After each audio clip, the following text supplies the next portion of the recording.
Morning, everyone. Had one of the cable networks on this morning, and they said this is probably a rare opportunity to see McConnell smile. It is indeed a good morning for Senate Republicans.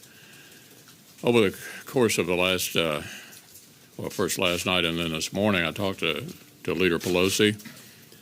We discussed ways we might be able to find a way forward. She and I actually have had an opportunity to work together for a number of years when we were both on the Appropriations Committee. She had the Foreign Operations Subcommittee, and so did I. And so we're not unfamiliar with each other, and we'll probably have a lot more dealings with each other in the future. In looking at the race, I want to thank the President. He was extremely helpful to us in states where he is in excellent shape. He worked very hard, drew large crowds, and I think it clearly had a positive impact on the outcome. So with that, let me just throw it open and see what you'd like to talk about. Yes, ma'am. Leader McConnell, do you agree with the President's campaign rhetoric that the caravan is an invasion and that birthright citizenship should be dealt with at the presidential level? Yeah, I'll be happy to give you my own views on whatever you'd like to talk about, but I generally don't do a running commentary on the President's observations out on the campaign trail. Okay, so can you give me your views on those two issues? Is the caravan an invasion? It's an interesting legal question that ultimately I assume would be solved in the courts. Yeah. The President said on the White House driveway last week that he would be willing to work with and compromise with Nancy Pelosi if she becomes the House Speaker. What do you believe are now the top legislative priorities with divided rule? Well, first, we have to finish this session, and we have a number of items extant. We have to finish the Farm Bill, we have to finish funding the government. The one issue that Leader Pelosi and I discussed this morning is where there could be a possible bipartisan agreement would be something on infrastructure.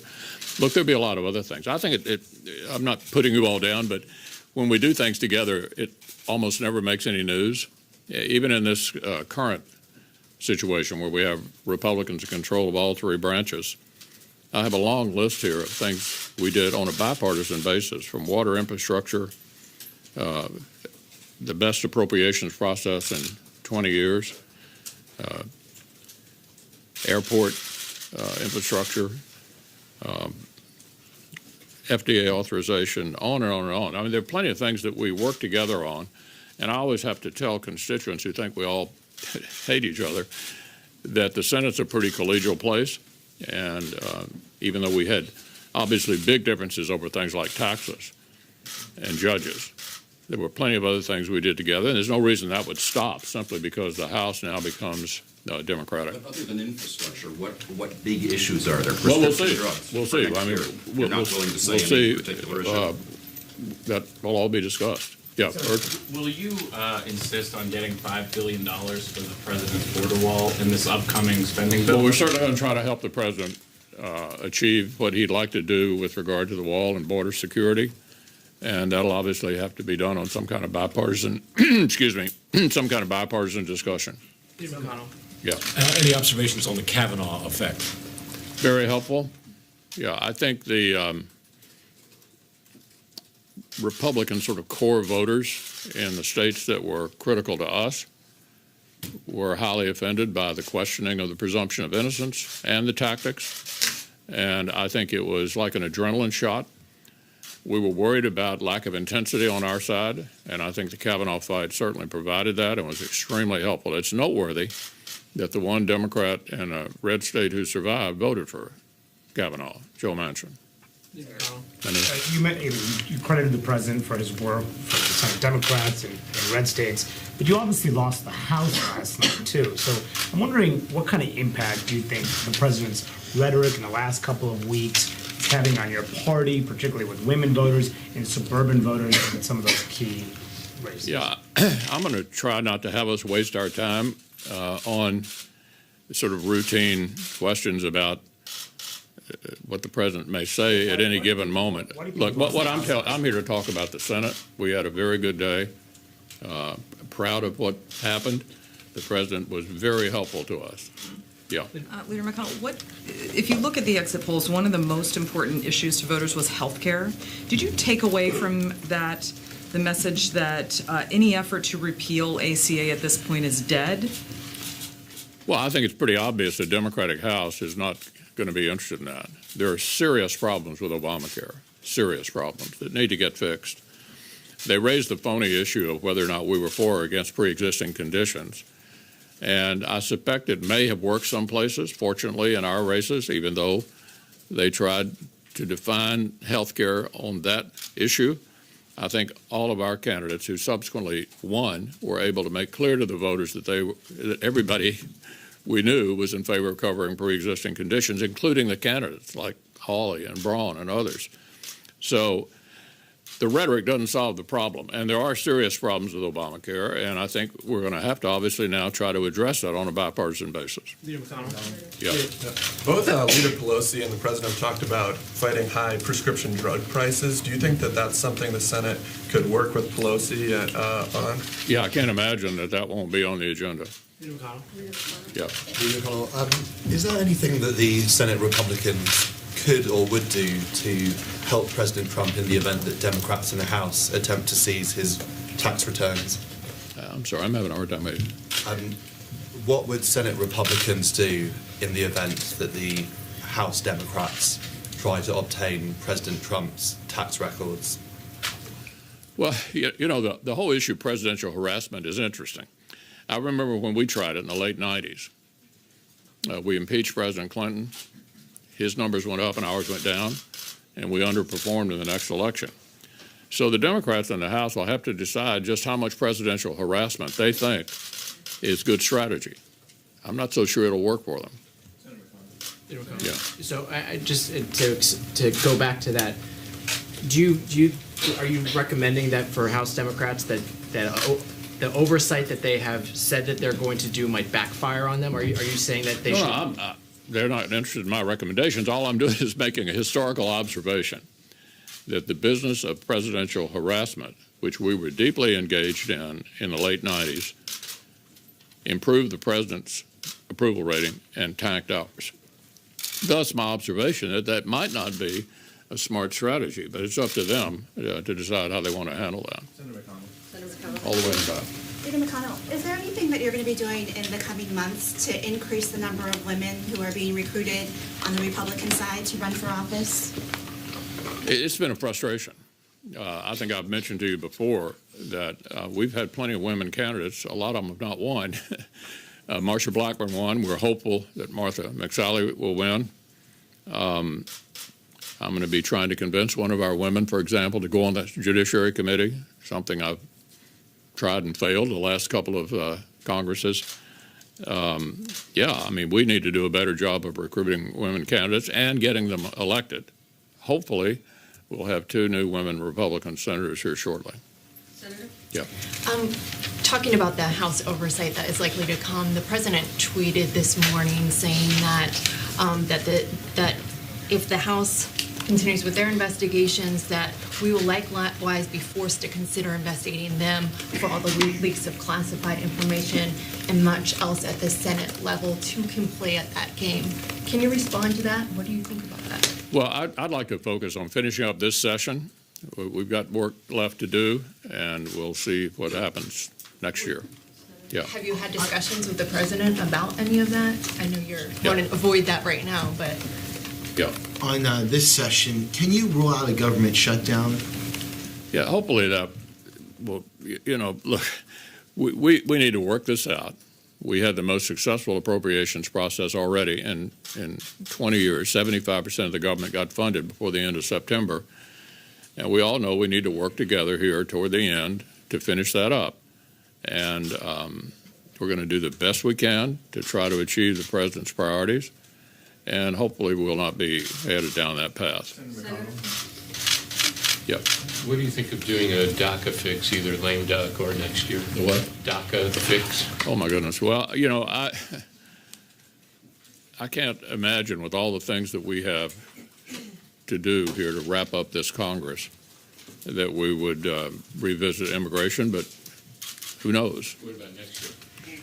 it's on the it's on the agenda every year because we have serious immigration issues. I would remind all of you all the Democrats had total control of the government in 2009 and 2010 and never dealt with the immigration issue. So it seems that no matter who's up or who's down, we have not been able to come to some kind of conclusion about what to do on immigration. The one thing I thought we all agreed on was this border security issue. Most Democrats voted for it 10 years ago. But we've had a challenge on that as well, as evidenced by the president's desire to build a wall and the reluctance on the other side to support it. So I can't imagine we'll do anything beyond trying to deal with this funding issue on the wall here at the end of the session. But in light, just to follow up on that, the president had made a real issue out of it going to the midterms about the migrant caravan and the crisis that it was causing at the border. When you want to put immigration at the top of the list, and do you agree with the characterization the president used that it was a crisis from this migrant caravan that's coming? Well, that's sort of an executive branch issue about how to deploy security forces to deal with that. I'm sure the president will handle it skillfully. Do you believe it was a crisis, this It's migrant caravan? It's not a legislative issue. It's a question of how you want to deal with the security at the border. The president has wide latitude to do that, and he's taking advantage of the opportunities he has.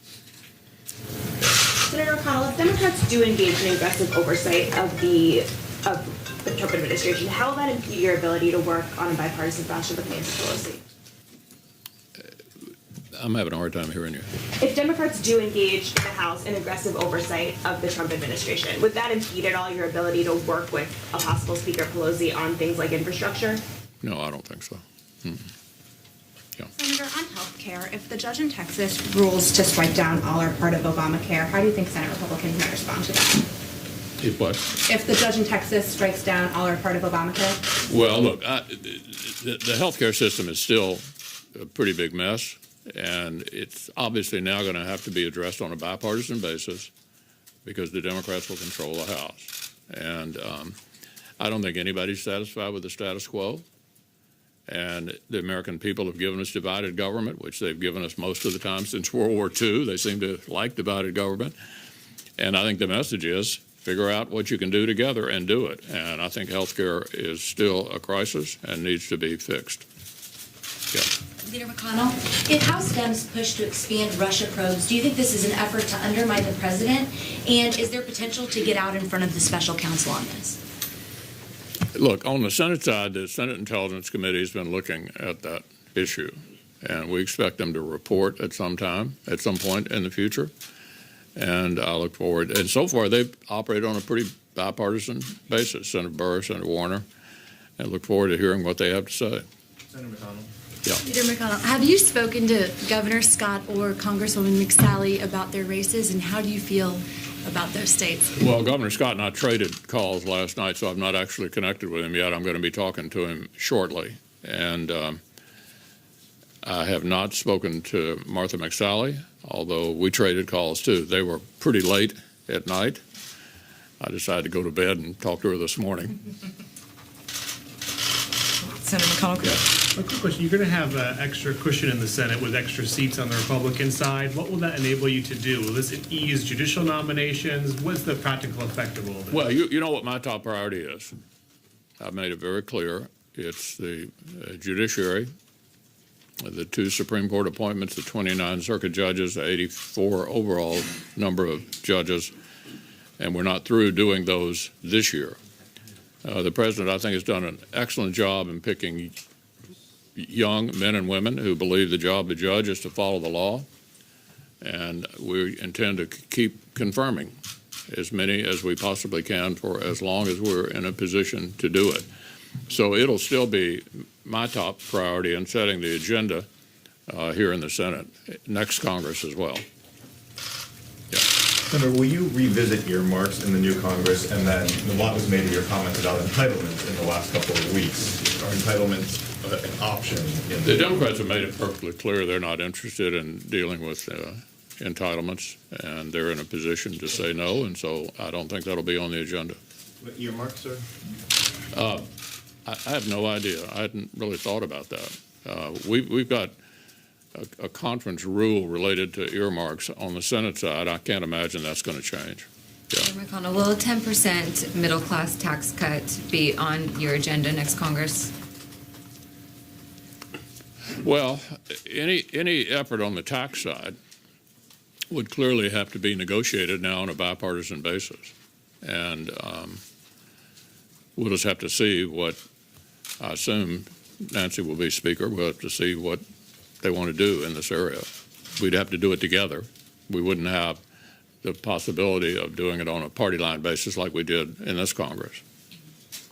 Leader McConnell, on some of the changes in the administration, in the cabinet that are expected, can you just give your view of what the confirmation battle, ground might look like? I mean, are you confident that you could, if there was a vacancy, let's say at the Department of Justice, could you easily do that? Would it eat up valuable time? Well, I think we'll have probably more time for nominations in the next Congress than we've had in this one, because the areas of legislative agreement will be more limited, I think, obviously, between a Democratic House and a Republican Senate. I don't think we'll have any trouble finding time to do nominations. How controversial they are depends upon who it is. And the president makes that decision, and then we have to react to it. But he's signaled that there's likely to be a number of changes, and we'll process them. Would you be comfortable with Sessions being replaced at the Department of It's Justice? not up to me, Manu, to tell the president who to put in the cabinet. They serve at his pleasure, and if he makes changes, we'll be dealing with whoever is sent up. Leader McConnell. Yeah. Leader McConnell, presidential election about to be starting soon. Some Democrats are probably going to be announcing or testing the waters next couple of months as far as Really? 2020. What impact do you believe that'll have, and also the president's limited re-election? What do you think that'll have next? Well, it's going to be fun to watch the Democratic presidential aspirants, of which we have a number in the Senate, and Chuck may have some attendance problems from time to time, but it'll be interesting to watch. Leader McConnell, do you plan on running for re-election yourself? You do? I do. And are you confident that President Trump will support your re-election? I'm sorry? Are you confident that President Trump will support your re-election? I wouldn't be surprised. Anyone else? Okay, well, thanks a lot, everybody.